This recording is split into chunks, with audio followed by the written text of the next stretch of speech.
দর্শক, গত 13-14 মাসে আমাদের যখন এই দেশে পরম শান্তিতে থাকার কথা, চরমভাবে অশান্তি দূর হওয়ার কথা, তখন বিভিন্ন সময় বিভিন্নভাবে শেখ হাসিনার সরকারের সময়ের সঙ্গে বর্তমান প্রেক্ষাপটটাকে তুলনা করা হচ্ছে এবং তুলনামূলক চিত্রে বর্তমান সময়টাকে কোনো কোনো ক্ষেত্রে শেখ হাসিনার আমলের চাইতেও খারাপ অবস্থা চলছে এবং খারাপ অবস্থানে চলে গিয়েছে সেই আলোচনাও বিভিন্নভাবে হয়েছে।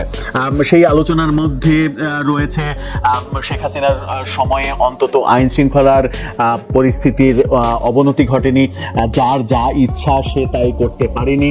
শেখ হাসিনার আমলে মবতন্ত্রকে প্রতিষ্ঠিত করা হয়নি, সরকারিভাবে কিংবা রাষ্ট্রীয়ভাবে মবতন্ত্রকে জাস্টিফাই করার চেষ্টা করা হয়নি। শেখ হাসিনার আমলে অনর্গল দু একটা ঘটনা ঘটেছে বটে, কিন্তু অনর্গল ধারাবাহিকভাবে আদালতে মবের ঘটনা ঘটেনি। আদালতে ডিম ছোড়ার মুহুর্মুহু যে ধারাবাহিক ঘটনা, সেই ঘটনাগুলো শেখ হাসিনার আমলে ঘটেনি, কিন্তু এই আমলে ঘটছে, যেটা প্রচন্ড হতাশার। এরই মাঝে এই সব বড় বড় আলোচনার মাঝে আবারও সেই আলোচনাটাকে উস্কে দিলেন যেটা তিনি এর আগেও নানাভাবে তুলনা করেছেন। গণ অধিকার পরিষদের সভাপতি নুরুল হক নূর, তিনি সিঙ্গাপুর থেকে চিকিৎসা শেষে যে মন্তব্যটা করেছেন, সেই মন্তব্যটা ভয়াবহ মন্তব্য। তিনি মন্তব্য করে বলতে চাইলেন যে এখনকার চাইতে শেখ হাসিনার আমলটাই ভালো ছিল, এখন যতটা খারাপ হচ্ছে ততটা খারাপ শেখ হাসিনার আমলেও হয়নি। আদতে এই কথার মাধ্যমে স্পেসিফিকলি তিনি কি বোঝাতে চাইলেন, কি বলতে চাইলেন, তার সেই বক্তব্যের মধ্য দিয়ে কি চিত্র ফুটে উঠলো একটু বোঝার চেষ্টা করবে। বলছিলাম নুরুল হক নূরের কথা। তিনি শেখ হাসিনার আমলের সঙ্গে প্রফেসর ইউনূস সরকারের আমলের তুলনা করে শেখ হাসিনার আমলটাকে ভালো বলছেন স্পেসিফিক একটা অন্তত একটা বিষয়ে, একটা সেক্টরে। সেই সেক্টরটা কি? সেই সেক্টরটা হচ্ছে আইন শৃঙ্খলার পরিস্থিতি এবং মবতন্ত্র। তিনি সময় টেলিভিশনের শিরোনামটা আপনারা দেখে নিতে পারেন। সেখানে বলা হচ্ছে, শেখ হাসিনার সময়েও এরকম বর্বরোচিত হামলার শিকার হয়নি নূর। অর্থাৎ শেখ হাসিনার আমলে তিনি নানাভাবে নানা সময় হামলার ঘটনা ঘটেছে তার উপরে, তিনি হামলার শিকার হয়েছেন, কিন্তু এবার তার উপরে যে রকম হামলা করা হয়েছে, যে পর্যায়ে তাকে আহত করা হয়েছে, তার অভিযোগ পরিকল্পিতভাবে তাকে হত্যার উদ্দেশ্যে অ্যাকশানে গিয়েছে যারা অ্যাকশানে গিয়েছিল। তার মানে অনেকদিন তিনি হাসপাতালে ছিলেন, সিঙ্গাপুরে গেলেন উন্নত চিকিৎসা নিতে।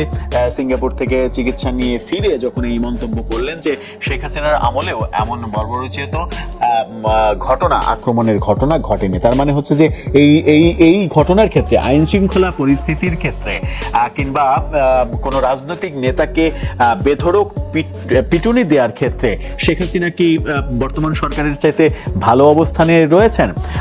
সেটা বললে কতটা মানে যুক্তিগ্রাহ্য হবে সেই প্রসঙ্গও আসতে পারে। যেমন বিএনপি অভিযোগ করতে পারে যে জয়নাল আবেদিন ফারুককে সংসদের সামনে মানিক মিয়া এভিনিউতে যে কাণ্ড করেছিল, পুলিশ অফিসাররা তার জামা কাপড় খুলে নেওয়ার ঘটনা ঘটিয়েছিল, সেটাকে নূর কিভাবে ছোট করে দেখেন।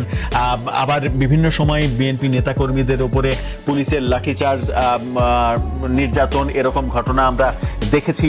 সেই ব্যাপারগুলো উঠে আসতে পারে, বিএনপি তুলে আনতে পারেন। আবার আওয়ামী লীগেরও মানে অপশন আছে কথা বলার, যে আওয়ামী লীগের সাবির হোসেন চৌধুরী, সুরঞ্জিত সেনগুপ্ত, মতিয়া চৌধুরীরা রাস্তায় পড়ে মার খেয়েছেন, রক্তাক্ত হয়েছেন, তাদেরকে রাস্তায় ফেলে পিটুনি দেওয়া হয়েছে। এই ঘটনাগুলো বিএনপির আমলে ঘটেছে। 21শে আগস্টে গ্রেনেড হামলার মাধ্যমে একটা পুরো রাজনৈতিক দলকে নিঃশেষ করে দেওয়ার চেষ্টা করা হয়েছে, যেটা আমরা দেখেছি বিএনপির আমলে। তার মানে হচ্ছে যে অতীতের বিভিন্ন রাজনৈতিক সরকারের আমলে এই ঘটনাগুলো ঘটেছে, যে তার অস্তিত্ব আসলে অস্বীকার করার উপায় নেই, এবং অস্তিত্ব অস্বীকার করে প্রফেসর ইউনূস সরকারের আমলে সেটা বেশি হচ্ছে, সেটা বলার স্কোপ কতটা, সেই প্রশ্নটা আসতেই পারে, সেই প্রশ্নটা যে কোনো পক্ষ তুলতেই পারেন। কিন্তু নুরুল হক নূর যে ইঙ্গিতটা মূলত দিলেন, যে তিনি যেভাবে আক্রান্ত হয়েছেন আওয়ামী লীগের আমলেও, শেখ হাসিনার আমলেও এভাবে তিনি আক্রান্ত হননি, এই মন্তব্যটা খুবই সিগনিফিক্যান্ট। কারণ এই ধরনের মন্তব্য এই একই ল্যাঙ্গুয়েজে বিভিন্ন প্রসঙ্গে একই ল্যাঙ্গুয়েজ ব্যবহার করে শেখ হাসিনা সরকারের সময়ের সময়ের সঙ্গে বর্তমান সরকারের সময়ের তুলনামূলক চিত্র আঁকার চেষ্টা করছেন অনেকেই, এবং সেই চিত্র এঁকে অনেকে বলার চেষ্টা করেছেন যে শেখ হাসিনা সরকারের আমলেই এই ব্যাপারটা ভালো ছিল,